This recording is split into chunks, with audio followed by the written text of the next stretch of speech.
Okay, hello, good morning, good afternoon, good evening, everybody. I'm going to attempt a pretty complex tutorial here. I'm not expert in Photoshop, but what I'm going to try and do, as you've seen from the picture above, is to take this image and to extract the lovely body painted model from it.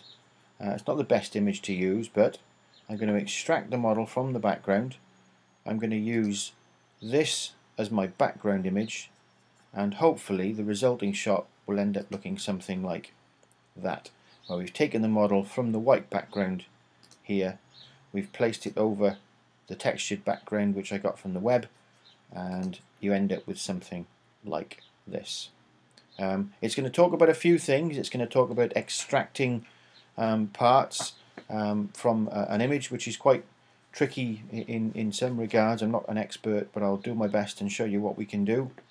Then it will also show you how to merge that onto a new background, how to create a layer, merge that layer onto this background, and then create some effects with that layer to give it some shadow. You can see the shadow here that I've added on this this demo version, which gives it some sense of dimension and depth and reality. If I took that shadow off, it looks as though it's just been plonked on there. So, okay, here we go.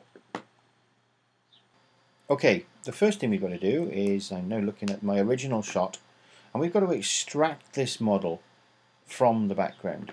Now you can see there's still some shadow area. Wasn't quite a whiteout when I took this shot. It was a made up corner of a room that we used to take this shot, and there's still some shadow area, especially here. So what we'll find when we do the selection, we have to select the model. We'll use a tool in a second and I'll show you what it is. It will still contain some of this area, and we want to try and reduce it. So really what it might best to be done is to actually burn some of these areas out, so that I'm actually using the burn tool to make sure that it's not going to select this area. Now I'm going very quickly. Let me just increase the size very quickly over this area. As you can see, I'm not doing a very good job. I'm not making fine adjustments, but I want to just try and lighten it so that when I use the select tool, it doesn't select this area.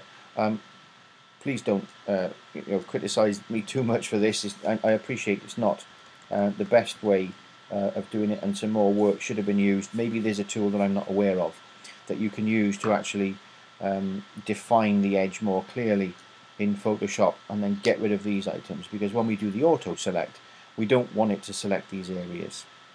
So you can see it's looking pretty awful there, but it's just an example. So okay, what we're going to do is try and select the model. So I'm going to use the quick selection tool, and I'm going to leave it at set at about a depth of about 4 pixels.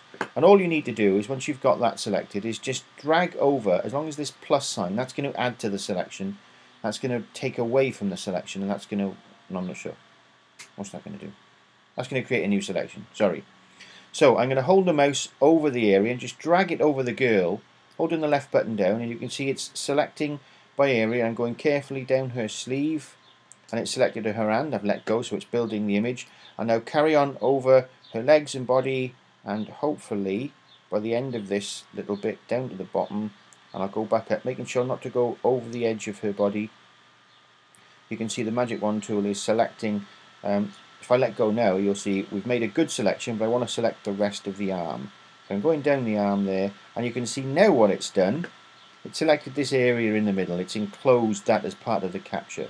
So what I'll do is revert to the remove from selection, subtract from selection tool, and then go through this area just once quickly, and maybe a little bit up here.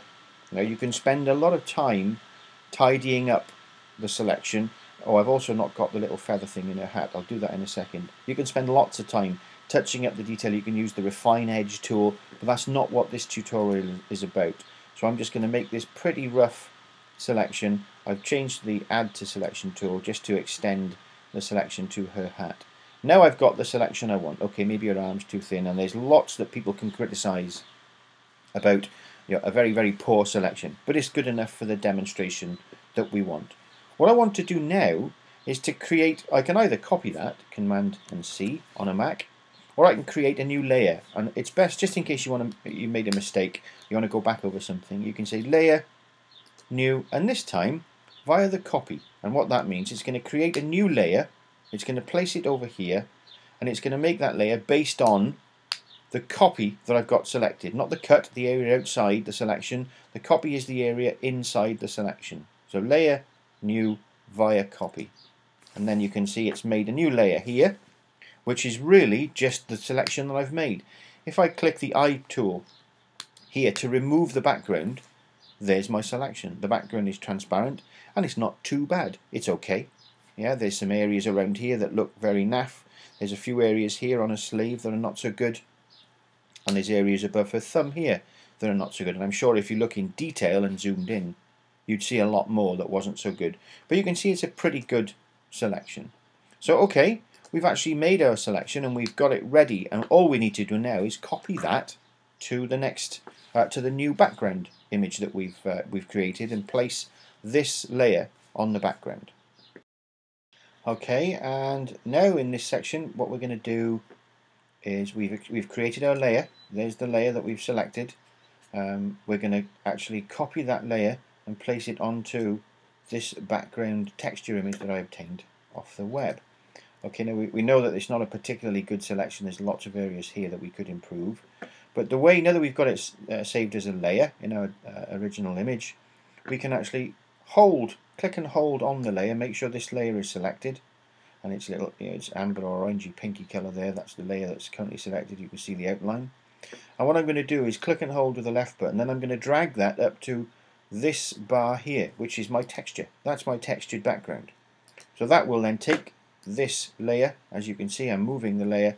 I'll just take it up, hold the mouse over that top bar. The image changes to the background. I'll bring the mouse back down to the image, and when I let go, my layer will appear, and I can move it and position it wherever I want. I can resize it by dragging the corners, etc. But it's not too bad size. I'll leave it at this for the time being. What I want to make sure is that we don't have her leg actually disappearing into nowhere. So I'll position it in the image such that, there you go, the leg actually appears off the bottom of the frame. The selection is around it because that's the current selection. You can see the frame is around it, I beg your pardon, because that's the current selection. It probably needs to go down a little bit more because maybe I've got the top of her flower on her hat slightly missing. So there we are. I've cut off a bit more of a leg, but hey, there you go. If I select the background now, you can see that's the girl placed on the image. There's a few problems here. There's white around here. There's a shadow there. All this horrible colour that's been brought through. But if I'd have used the refine tool when I did the selection, you can tidy it out. That'll be the subject of another tutorial that somebody else can help you with, I'm sure. So what I want to do now that I've placed it on my new background, is just give it a little bit of depth.